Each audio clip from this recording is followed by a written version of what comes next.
Consistency is more important than intensity.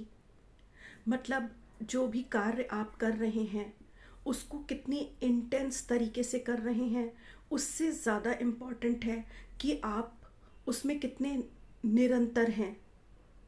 Example के तौर पे, अगर आप एक कील को एक दीवार में धंसाना चाहेंगे तो क्या आप हथौड़ा सिर्फ एक बार इंटेंसिटी से मारते हैं, और या फिर आप हल्के हल्के स्ट्रोक करते हैं हैमर से, हथौड़े से धीरे धीरे कील के फेस पे मारते हैं जिससे कि वो जो है वो स्टाउट होके उस दीवार में चली जाए और पक्की तरह से उसमें धंस जाए। सेम वे, जब भी आप कोई काम करें तो ऐसा नहीं है कि शुरुआत में आपने बहुत इंटेंस तरीके से काम शुरू करा, अपनी पूरी ताकत लगा दी, अपना पूरा कैलिबर लगा दिया, और फिर बीच में आप थक गए या रिजल्ट नहीं आने से आप डीमोटिवेट हो गए और आपने बीच में उस काम को लेथार्जिकली करना शुरू कर दिया, अपना मोटिवेशन ही खो दिया या काम ही छोड़ दिया। तो ज़रूरी नहीं है कि आप बहुत इंटेंस होके काम करें, पर ज़रूरी है कि आप कंसिस्टेंटली काम करें, क्योंकि जो कंसिस्टेंसी है वो आपको क्वालिटी भी देगी और आपको लंबे समय तक शक्ति भी देगी उस काम को परस्यू करने के लिए, उस काम को आगे तक ले जाने के लिए। जो रनर्स होते हैं उनको भी उनके कोचेस यही सिखाते हैं कि जब तुम दौड़ना शुरू करो ट्रैक पे तो सारी इंटेंसिटी पहले ही मत लगा दो, सारा अपना जो स्ट्रेंथ है वो पहले ही रेस में मत लगा दो, पर बल्कि अपनी जो स्ट्रेंथ है, अपनी जो ताकत है, उसको डिस्ट्रीब्यूट करो पूरे ट्रैक पे जो तुम रन करोगे और दौड़ लगाओगे। तो अपनी जो कंसिस्टेंसी है वो ज़्यादा मैटर करती है रादर देन इंटेंसिटी। पर हम लोग क्या करते हैं कि जब कोई काम हम शुरू करते हैं तो अपना पूरा ज़ोर शुरू में ही लगा देते हैं, पूरी जोश से हम काम शुरू करते हैं, अपना पूरा माइट, अपनी पूरी स्ट्रेंथ हमने शुरू में ही लगा दी, और बीच रास्ते में आते आते हम देखते हैं कि हम अपना स्ट्रेंथ, अपना विगर, अपनी वाइटैलिटी ही खो देते हैं। तो ये मत करिए। याद रखिए, हर काम उस कील को दीवार में ठोकने जैसा ही है कि आपको हल्के हल्के हैमर को मारना है, लगातार मारना है जब तक कि वो कील दीवार में चली ना जाए। उसी तरीके से आपको कंसिस्टेंटली काम करना है जब तक कि आपका गोल अचीव ना हो जाए। और इससे रिलेटेड एक छोटी सी कहानी आपको सुनाना चाहूँगी।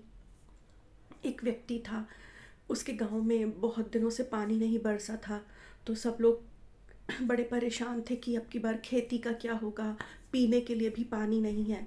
तभी वो सुनता है कि उसके बगल के गांव में उन लोगों के पास एक ढोल है, एक ड्रम है जिसको बजाने से पानी बरसता है। तो वो अपने बगल के गांव में जाता है और वहाँ के बड़े बूढ़ों से बात करके वो ड्रम ले आता है और उसको बजाना शुरू करता है जिससे कि उसके गांव में भी पानी बरसे। वो लगातार 5 दिन तक बजाता है तो हिम्मत हारने लगता है, फिर भी वो कंटिन्यूड रखता है। 10 दिन बजाता है, 15 दिन बजाता है, और 16वें दिन उसको बहुत गुस्सा आता है। वो थक गया होता है और वो कहता है कि ये सब झूठ है, इस ड्रम को बजाने से कोई पानी नहीं बरसता, और गुस्से में बगल के गांव में जाके उस ड्रम को वापस कर देता है और उन गांव वालों को बहुत भला बुरा सुनाता है कि तुम लोग झूठ बोलते हो, इस ड्रम को बजाने से तो कोई पानी नहीं बरसता। तो वो गांव वाले कहते हैं कि तुम यहाँ रुको, हम लोग तुम्हें दिखाएंगे कि इस ड्रम को बजाने से पानी बरसता है।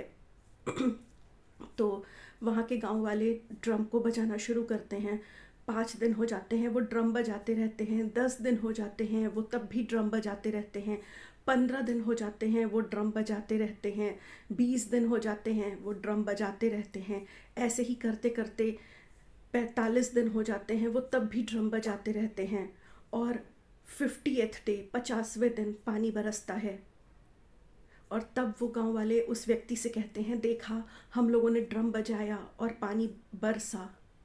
तो इस कहानी से हमें क्या शिक्षा मिलती है कि आपको काम तब तक करना है कंसिस्टेंटली जब तक आपका जो उद्देश्य है वो पूरा ना हो जाए, जब तक आप उस गोल को अचीव ना कर लें।